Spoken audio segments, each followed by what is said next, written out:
Que hay problemas de conocernos.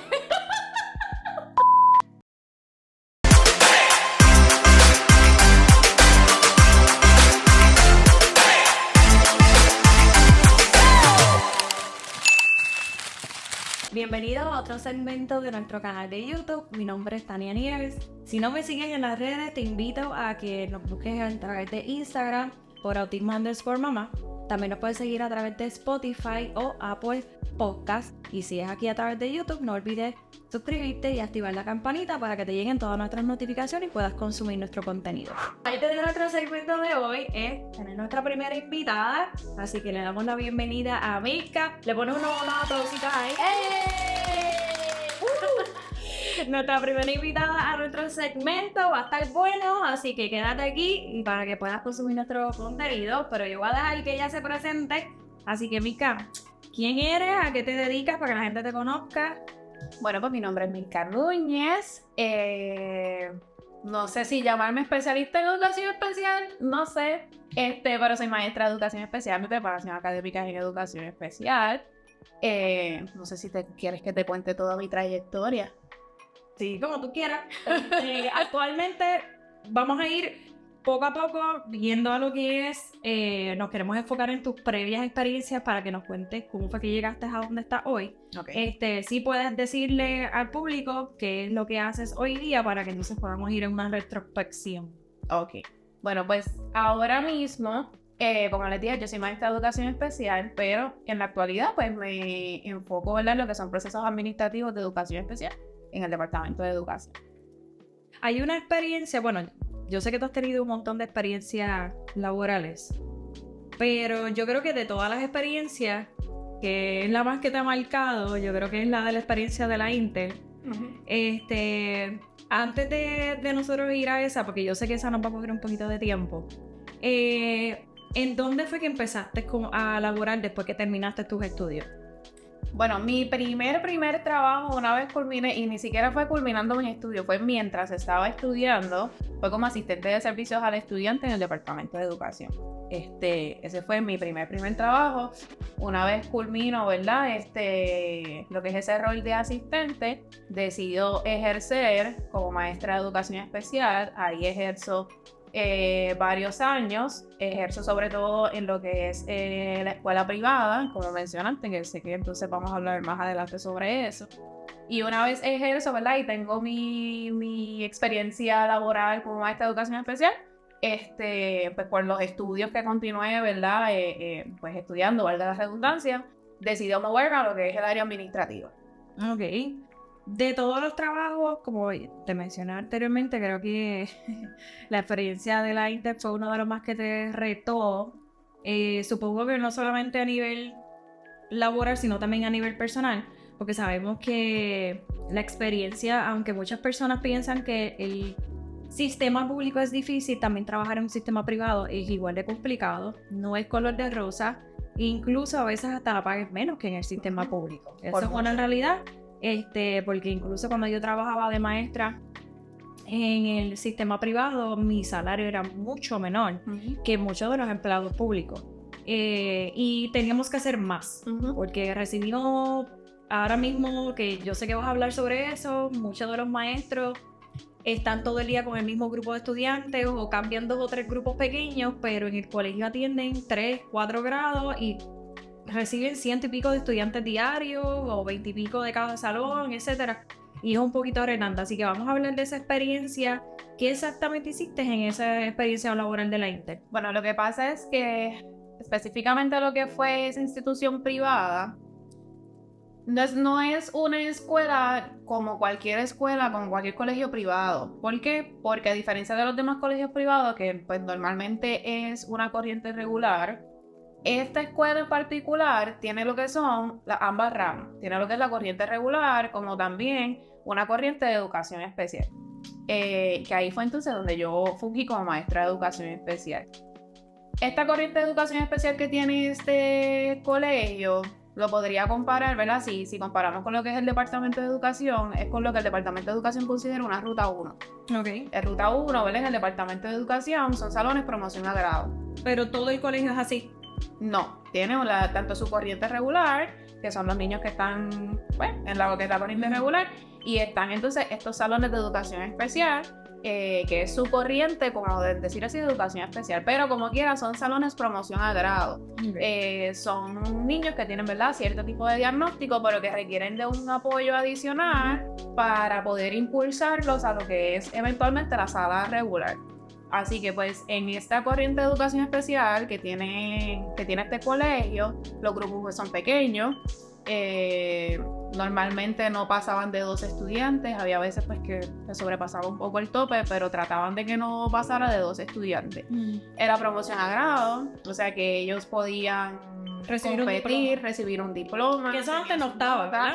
Exacto. Por eso es que te digo que lo comparo con el Ruta 1, porque el Ruta 1 del Departamento de Educación es así mismo. Te un salón promoción a grado, no pasa de 2 estudiantes.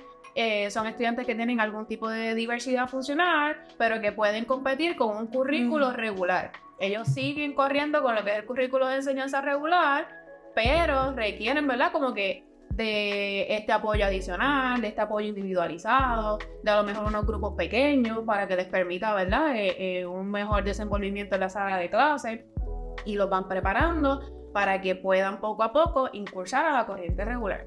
En el caso particular de esta institución donde yo trabajé, pues ese era el fin. El fin era prepararlos para que puedan poco a poco ser integrados a la corriente regular. Y ellos, si nosotros, ¿verdad?, como maestros observábamos que ya había potencial de ser integrados a la sala regular, pues comenzábamos como que este proceso de transición. No lo hacíamos de cantazo, ¿verdad?, porque no queríamos que ese proceso pues sea perjudicial para el menor, sino que al contrario pues fuera beneficioso. Así que comenzábamos con ese proceso de integrarlo poquito a poco, 1 clase, 2 clases. Manteníamos entonces el contacto con los maestros de fueron integrados de la sala regular para entonces ir monitoreando el funcionamiento, cómo iban ejecutando. Si veíamos que era favorable su ejecución, pues seguíamos entonces pues el próximo semestre otra clase más. Y así poco a poco pues íbamos haciendo ese proceso de integración a la sala regular. Habían otros estudiantes que sí, en efecto, pues se reunía el componente de maestros y decíamos, no, yo entiendo que ya este nene sí, en efecto, ya está ready para ser integrado completamente en la sala regular. Y pues se iba por completo a la sala regular, siempre monitoreando cómo él se iba desenvolviendo. Pues más o menos así es también el Salón Ruta 1, el Salón Promoción a Grado que ofrece el Departamento de Educación. Así que por eso pues lo comparo, porque a lo mejor tenemos personas que nos están viendo que saben lo que es el Salón Ruta 1, entonces pues, pueden comparar, ¿verdad?, donde yo estaba en esa institución privada a lo que ofrece el Departamento de Educación. ¿Y tú entiendes que habían estudiantes que cuando los colocaban en esa corriente regular veían que no funcionaba y tenían que regresar? O sea, ¿pasaba eso? Había ocasiones en donde sí ocurría. Porque tú No crees que te pasaba digo. eso. Es que tengo sentimientos encontrados, porque sí podíamos ver a lo mejor que en efecto era la ejecución del estudiante, que decíamos, pues espérate, a lo mejor, no voy a decir la carga académica, porque se supone que ambas corrientes pues fuera con el mismo currículo de enseñanza regular, pero a lo mejor, no sé, la corriente regular va un poco más rápido, y a lo mejor ese estilo de la corriente regular, pues ellos todavía no lograban adaptarse, y pues teníamos que entonces o reunirnos, o si era necesario que volvieran nuevamente a lo que era el salón de educación especial para continuar trabajando con él, se hacía. Pero en otras ocasiones, pues lamentablemente tengo que decir que a veces nos topamos porque a veces no era el estudiante, a lo mejor era el maestro que no sabía cómo trabajar con él. Que yo creo que en la experiencia que yo he podido tener, yo creo que también los maestros de corriente regular, por alguna razón en su cabeza, piensan que si este niño encajó aquí, pues puede ir al mismo nivel o tiene que ir al mismo paso y tiene que utilizar el mismo método de aprendizaje tanto como los demás estudiantes como con él. Exacto. Entonces a veces no nos damos cuenta que incluso un estudiante regular, que a lo mejor no tiene ningún diagnóstico, que a lo mejor no tiene ninguna condición per se, pensamos que porque como no tiene nada, pues si fulano lo puede hacer, tú también lo puedes hacer. Y eso es una manera de visualizarlo errónea, porque sabemos que el método de enseñanza es completamente diferente en cada niño, tenga una condición o no tenga ninguna condición. Pero ¿crees que parte de eso, aparte del pensamiento de esa maestra, también puede ser por la estrategia que se utiliza de aprendizaje. Mira, yo no quiero echar el 100% de la culpa a los maestros, porque la realidad, o a los maestros de la sala regular, porque hay muchos maestros buenos en la sala regular, y muchos maestros que tienen a lo mejor no tienen el conocimiento per se de lo que es educación especial, pero sí buscan, ¿verdad?, la manera de que el le buscan la vuelta, pueda ejecutar adecuadamente en la sala de clase. Pero como tú dices, hay otro tipo de maestros que esto es lo que doy, esto es lo que hay y lo tienes que hacer.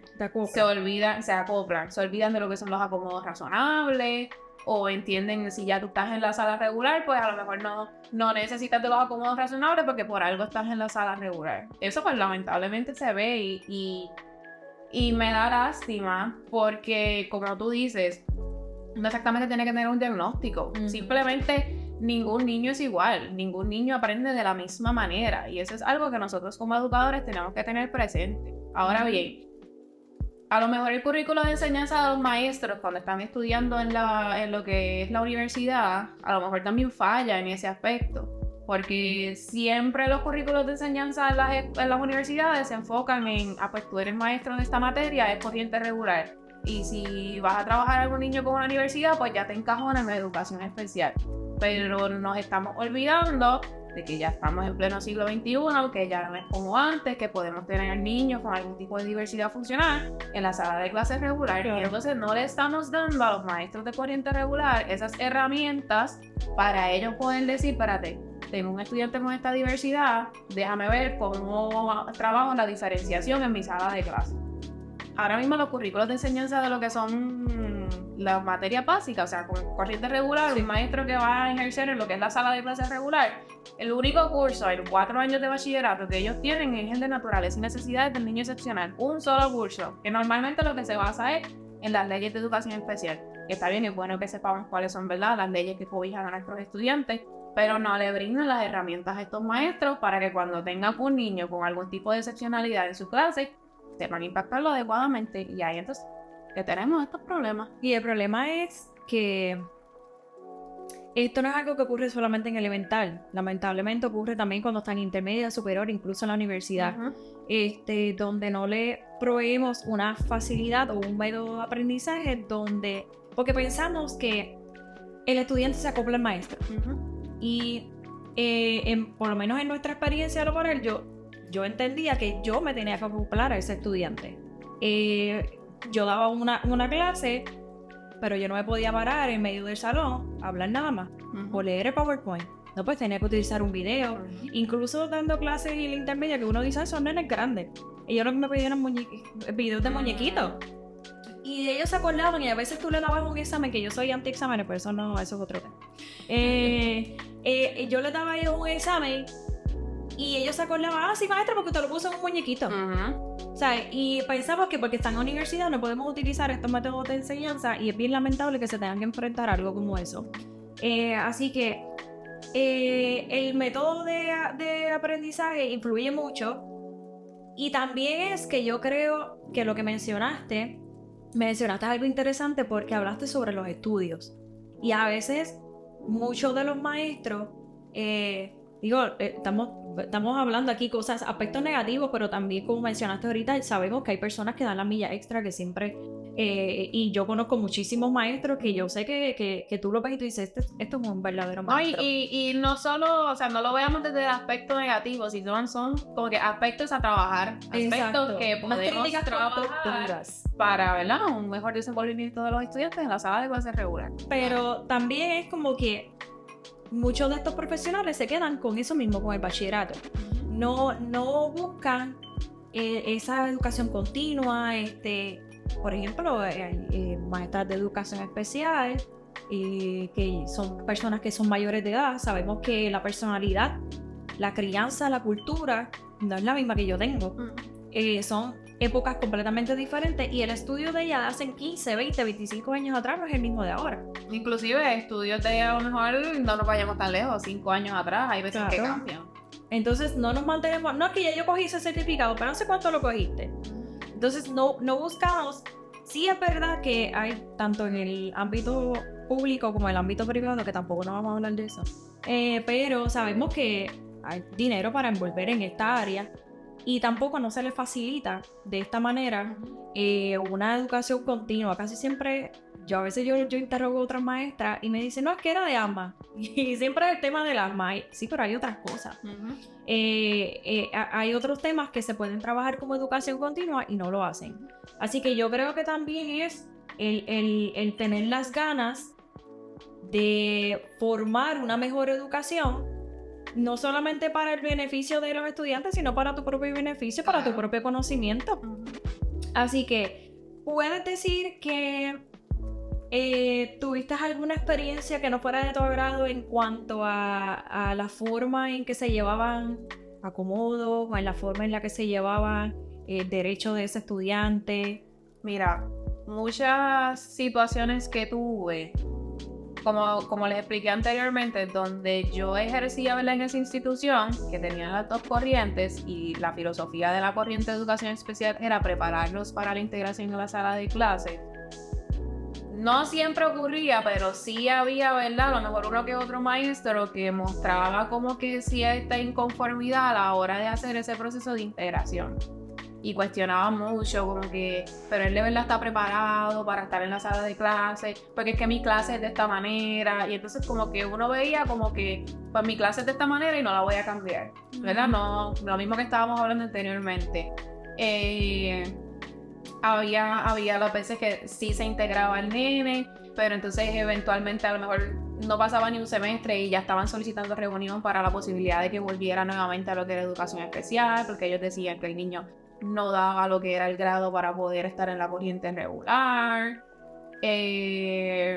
Había veces que eran niños de corriente regular que no tenían ningún tipo de diagnóstico todavía por algún tipo de especialista, pero ellos lo veían como que no, es que este está como que lentito y querían ya rápido enviarlo a la educación especial.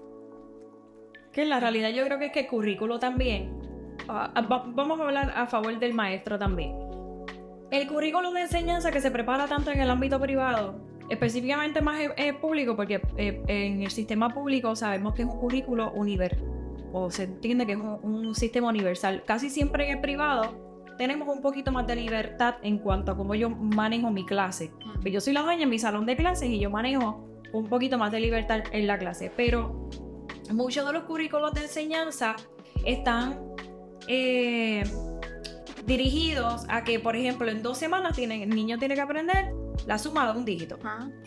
Y a veces esos estudiantes no han pasado esa etapa, pero como tienen 2 semanas para cumplir ese currículo, pues ya, se acabó esto, si te colgaste o no, no importa, tengo que seguir el currículo. Y ya el pobre niño está penalizado en ese aspecto. Entonces se ve mal el maestro, pero en realidad es un currículo que ellos les exigen que cumplan.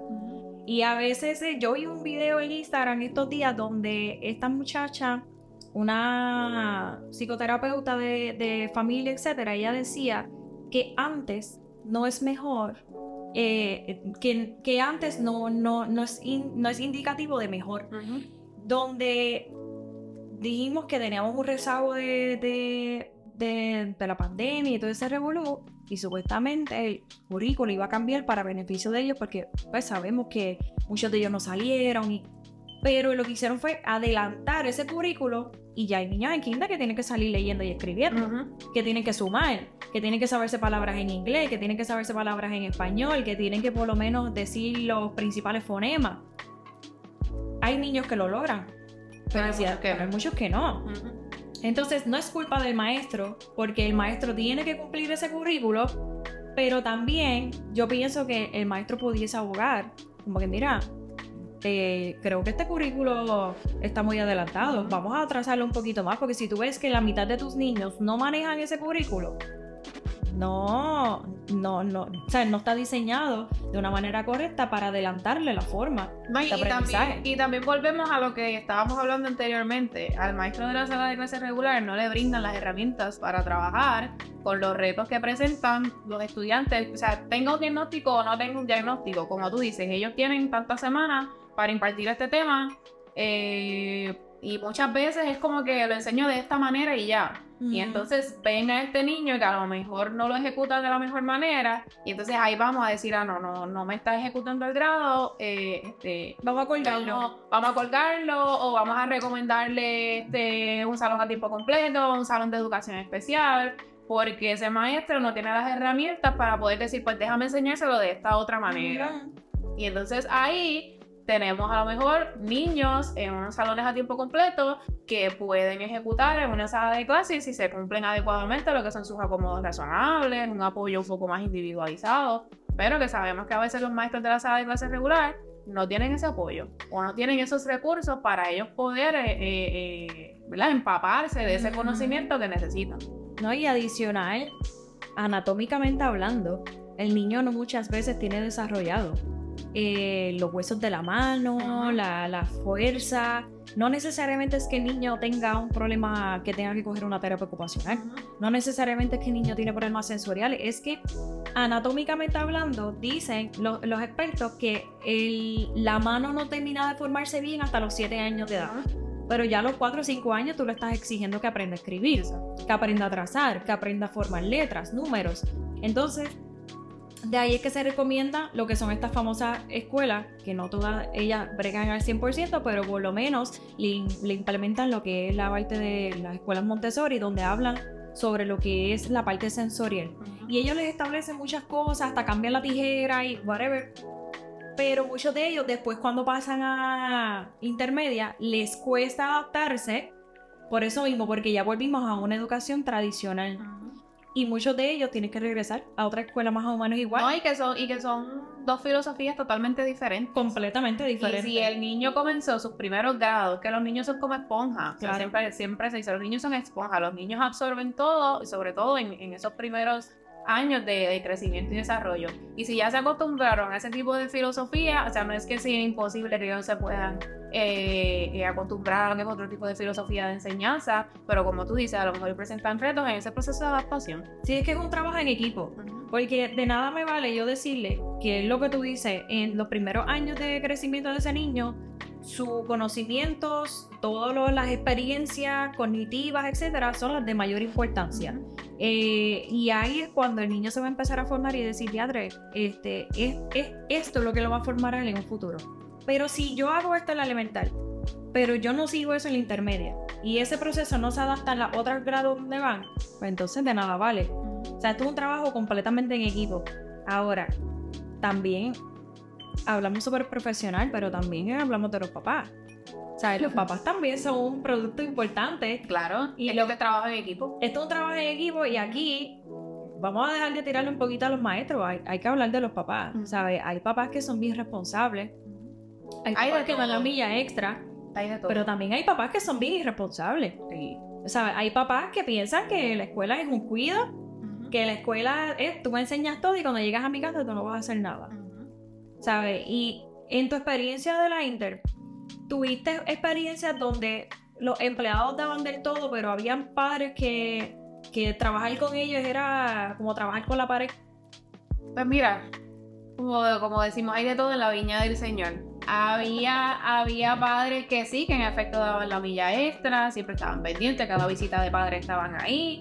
Aunque el nene tuviera buen promedio, como quiera, cada visita de padre estaban ahí dándote seguimiento, maestra, cómo está el nene, en qué área tengo que reforzar. Como habían otros papás que venían y te decían, el nene no hizo la tarea porque es que yo salgo tarde de trabajar y cuando yo llego a mi casa yo no tengo tiempo para sentarme a estudiar con él. O sea que tenemos de todo. Está el padre comprometido, está el padre que, pues, a lo mejor por esa carga económica que tiene, a veces hay mamás que son mamá y papá y tienen que llevar, ¿verdad?, lo que es el pan a la mesa y no tienen más remedio que trabajar a veces 12, 14 horas y cuando llegan a la casa, pues no tienen, ¿verdad?, la oportunidad de trabajar y estudiar con los nenes. Como hay otros padres, pues que simplemente se echan para atrás y creen que toda la responsabilidad de la educación es del maestro. Sí, yo creo que en mis tiempos de maestro, o sea, cuando estaba ejerciendo como maestra, había eso mismo, de todo un poco. Estaban las mamás que realmente no tenían el tiempo, que hacían el sacrificio de ponerlos en colegio y estaban en 2 y 3 trabajos o trabajaban full time en un lado y trabajaban part time el fin de semana. y yo sé que la realidad es que es retante. Hay maestros que se exceden demasiado con tareas, hay maestros que no dan muchas y eso es cada maestro con su técnica. Pero sí es lamentable ver que sí hay padres que tienen el tiempo, que sí hay padres que hasta tienen las herramientas y la estrategia, o sea, que tienen el conocimiento, pero no tienen esa disciplina o no tienen esa consistencia con sus hijos, pensando de que yo te dejo en la escuela y cuando tú salgas de la escuela, ponchamos y te olvidaste de la escuela.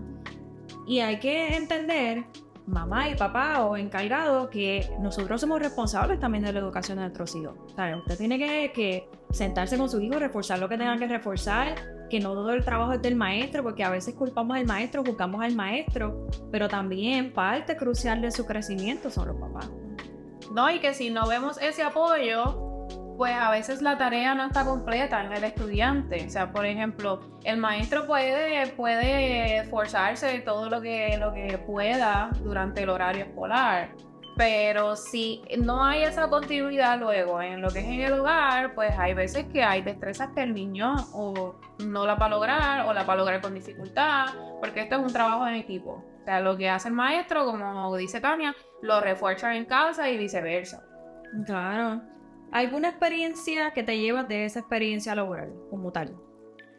Pues mira, la realidad es que no todo es malo. O sea, uno a veces se enfoca en experiencias que te hayan marcado, a lo mejor de una manera no tan positiva. Pero sea positivo o sea negativo, todo te enseña. La realidad del caso es que yo me llevé muchas experiencias muy bonitas. Lo que aprendí lo he podido seguir implementando ahora en la nueva faceta que tengo. O sea que es cuestión de simplemente todo lo negativo, todo lo positivo que te suceda, adoptarlo, continuar aprendiendo de ello para que tú lo puedas implementar en cualquier otro lugar donde tú te encuentres. ¿Y cómo te llevó esa experiencia al trabajo que tienes hoy? O sea, ¿cómo te dijiste, pues voy a dejar de dar clases y voy a entrar en una parte más administrativa dentro del departamento? Pues mira, lo que pasa es que dentro de los años que estuve pues en esa institución educativa, a mí me dieron también un rol administrativo. Además de lo que yo era maestra de educación especial, también yo tuve la faceta de coordinar, ¿verdad?, lo que era el programa de educación especial. Y yo estaba pendiente, ¿verdad?, de todas las cosas administrativas que sucedían y las trabajaba directamente con la directora. Así que ellos en mi último año, ya ahí a ellos darse cuenta, ¿verdad?, que estaba de lleno también en esa área administrativa de la institución, pues ellos intentaron hacerme un horario donde por las mañanas yo enseñaba y por las tardes yo me encargaba de todo lo administrativo. Y durante esa experiencia, pues comencé a percatarme que esa área administrativa era de mi atención. Okay. Entonces, pues comencé también a hacer estudios sobre esa área administrativa. Ya yo tenía mi bachillerato, ya yo tenía mi maestría en educación especial, pero al percatarme que también esa área administrativa, oye, porque la sala de clases somos importantes como maestros en la sala de clases, pero también somos importantes en el área administrativa, porque también nosotros velamos, ¿verdad?, por esos servicios de los estudiantes, que se cumplan a cabalidad, que puedan tener todas las ayudas, ¿verdad?, necesarias y según su derecho. O sea que todos los roles en el ámbito de educación especial son importantes, tanto el rol que tú tienes como maestro en la sala de clase como el rol que tú tienes en educación especial en el área administrativa. Y pues así fue como entonces di el brinco, porque me percaté que esa área administrativa también me llamaba la atención y pues decidí darme la oportunidad. Que de hecho no es igual, no es más fácil, porque en vez de atender estudiantes hay que atender papás. Para nada. Yo creo que es peor. El que se cree que el rol administrativo en educación especial es fácil, yo lo dejo una semanita conmigo en mi oficina para que me diga si sigue teniendo esa percepción. Yo creo que me quedo en el salón de clase. Porque realmente yo no sé ni qué es peor. Si el trabajo. Es más, porque los nenes son hasta manipulativos. Tú como que le puedes buscar la vuelta y eso, pero los papás de verdad que.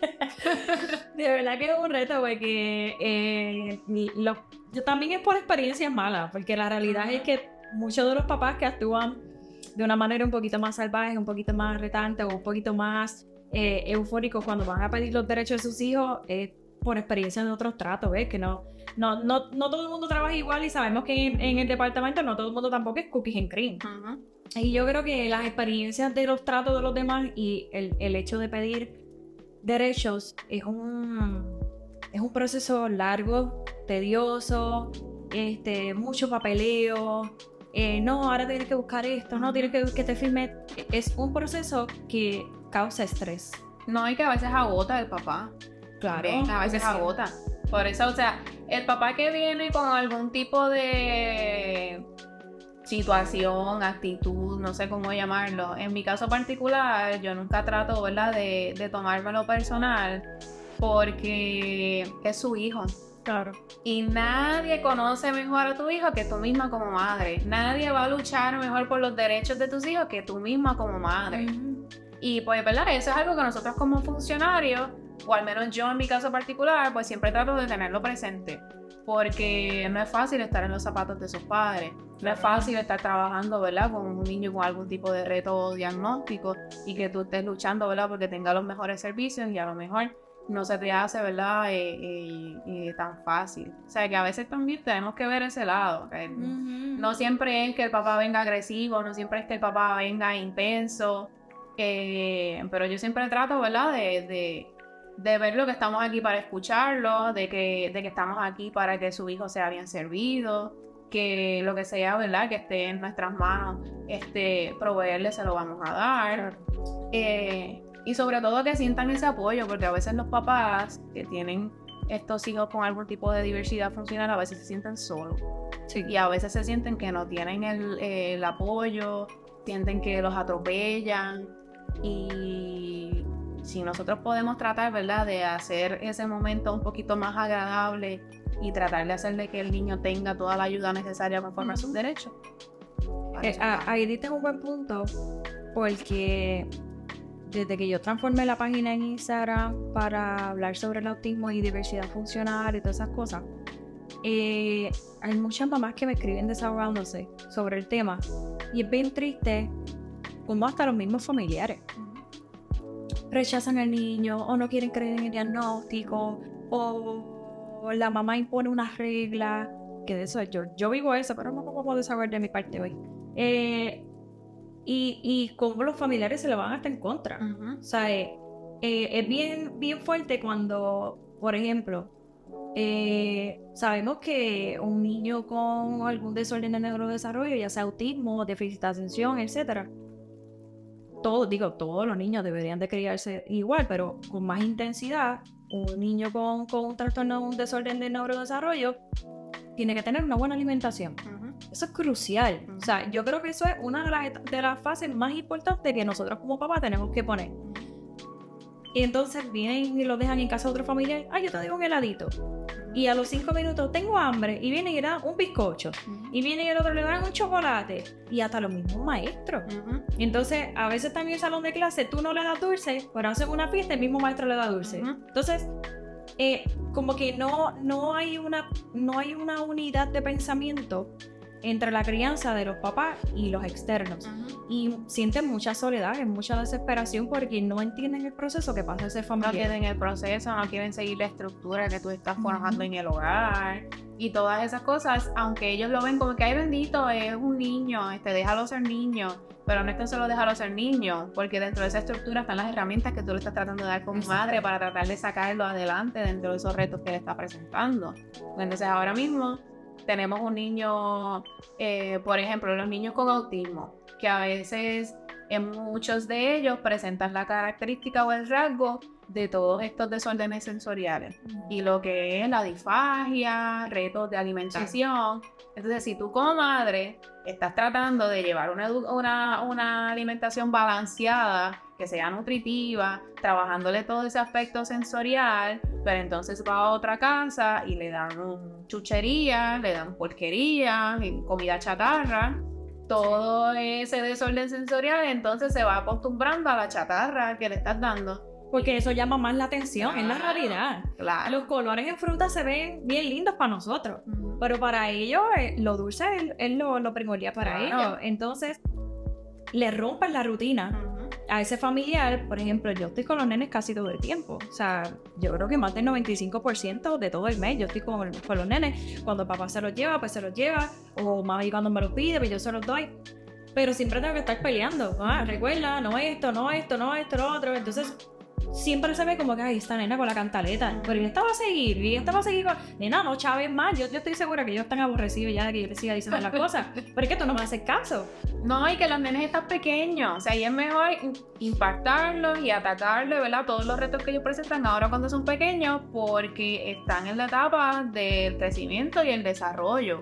O sea, y ellos van a adaptar, van a ¿verdad? A absorber lo que es, ¿verdad? Esa estructura que tú le estás tratando de dar, esa enseñanza que tú le estás tratando de dar, un poco más rápido, así espera a que tenga a los 10 años, a los 12 años. A los 12 años tú no vas a poder enseñarle al nene a comer fruta. No te enseñan a comer vegetales. Tienen que enseñarlo a comer desde ya, trabajándole, ¿verdad? A lo mejor ese reto sensorial que pueda tener, porque si no lo trabajas ahora y con el ay bendito le dices que ay no, vamos a darle todo lo que él quiera, cuando sea un adolescente lo que va a estar comiendo, pues a lo mejor son comida chatarra, porquería y no va a saber comer, ¿verdad? Otros aspectos esenciales de la pirámide alimenticia. Y no solamente la alimentación, actividad física, como nosotros... aprendí este término los otros días, no lo conocía, sobre las mamás helicópteros. Y yo estaba en una clase y esta muchacha decía, no, porque las mamás helicópteros. Y yo, te rayete eso. Y yo tuve que interrumpir la clase. ¿Tú me puedes decir lo que es eso? Y una mamá que sobreprotege. Y yo, ok. Y yo te lo apunté en la libreta porque me resultó bien curioso el término. Y ahora te va a hacer una camisa que diga mamá helicóptero. Sí, yo mamá helicóptero aquí y el helicóptero así con la hélice. Pues, y yo, wow, de verdad que... Y uno se ríe porque yo soy bastante open.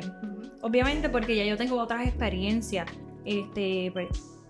Yo soy enfermera, ya yo trabajé en otras áreas, trabajé como maestra, trabajé como tutora, en la iglesia uno es líder de todos lados y uno ha aprendido a trabajar con niños y qué sé yo. Y pues yo creo que yo he sabido manejar bastante bien la condición de mis hijos. Al principio no fue fácil, como probablemente la mayoría, pero ya para mí es algo normal. Ya para mí es algo de que yo no lo sobreprotejo. Sí hay cosas que yo entiendo que cuando son sensoriales yo las trabajo, cuando le dan sus perretas o cualquier desorden cognitivo que le pasó en ese momento, yo pues trato de manejarlo. Pero ya hay cosas que como ellos han mejorado tanto, gracias a Dios, porque como empecé temprano con lo de Avanzando Juntos, las terapias, ellos han ido creciendo un montón, han madurado mucho más. Y mi esperanza y la esperanza de todo padre, supongo que será que su niño sea lo más funcional posible. Claro. Hay niños que pueden y hay niños que lamentablemente, pues eso no se da. Pero mi esperanza es esa, de que ellos puedan seguir creciendo, pero yo estoy ahí para darles esas herramientas. Y me he topado con eso, con esa soledad de esas mamás, porque no saben en quién refugiarse. Y a veces llegan a lo mejor a tu oficina, llegan a la oficina de tus compañeros y se escucha a lo mejor la boqueta de ellos allá y a lo mejor lo que están tratando es desahogarse, pero claro.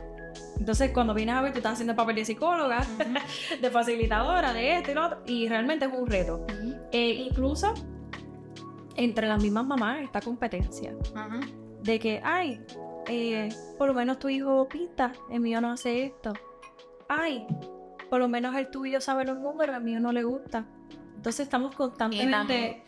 Tan grave que es esa comparación, tan grave que es comparar a los nenes, porque le hace daño, no tan solo al niño, sino a ti también como madre, porque eso te va trabajando psicológicamente como que, ay, mira, el nene de Tania ya cuenta del 1 al 10 y el mío todavía no sabe ni decir 1. Exacto. Y entonces te afecta como madre y también le afecta al nene porque estás minimizando lo que es ese potencial de aprendizaje de él, porque volvemos a lo que estábamos diciendo anteriormente, ningún niño aprende de la misma manera, ni al mismo paso, ni al mismo tiempo. Hay muchos factores para eso. A lo mejor puede haber un niño que ya habla, hay un niño que todavía está no verbal, pero entonces dale 1 o 2 años más y de momento va a estar hablando hasta por los codos y después no van a querer que se calle. Exactamente. O sea que no podemos estar comparando lo que es ese proceso de desarrollo, ¿verdad? Y de aprendizaje de los niños porque es bien diverso. Lo que a lo mejor tu nene lo aprendió a los 4 años,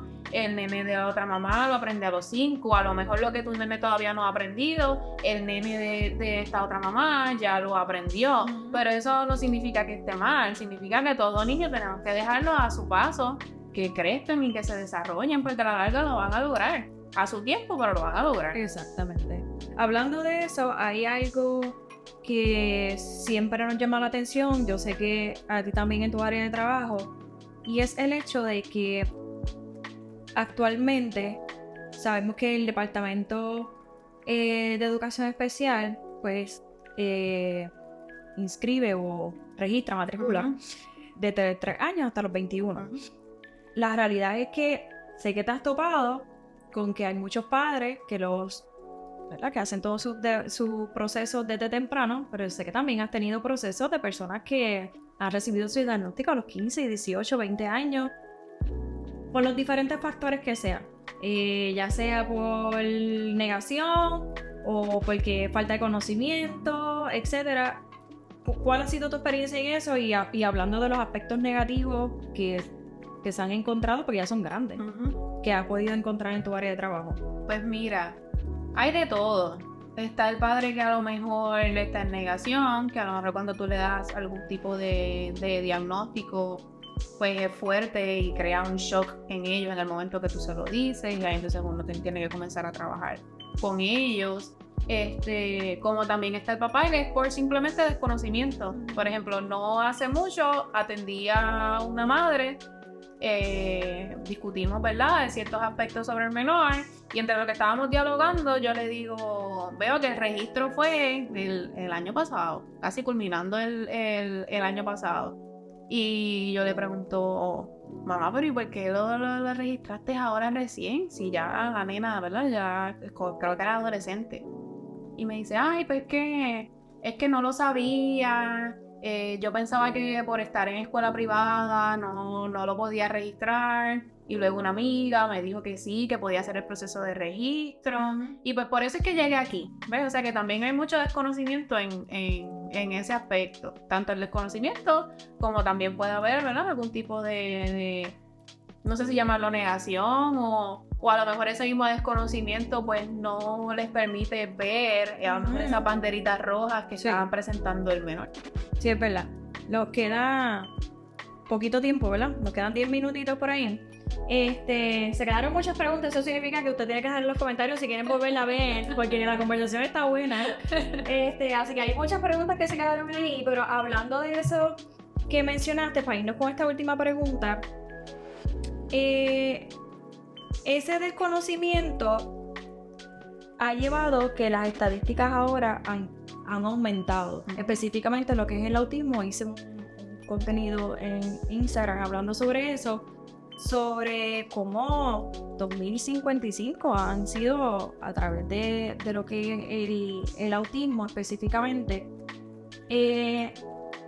¿Crees que aparte de eso hay otros factores que no estamos contemplando o que los oyentes no están contemplando que son crucial para ese diagnóstico de autismo? Mira, sin duda alguna, algo que nos hemos topado recientemente, y con recientemente digo, ¿verdad?, en estos últimos años, es con el boom que ha habido con los diagnósticos de autismo. La cifra es súper elevada. Bueno, lo vi que estuviste hablando de ello, ¿verdad?, en tu página. Pero tenemos que tener bien presente, ¿verdad?, tanto como padres como especialistas, de que el hecho de que tu hijo esté presentando a lo mejor una característica que pueda ser típica en un diagnóstico del espectro autismo no significa que tu hijo tiene el espectro autismo.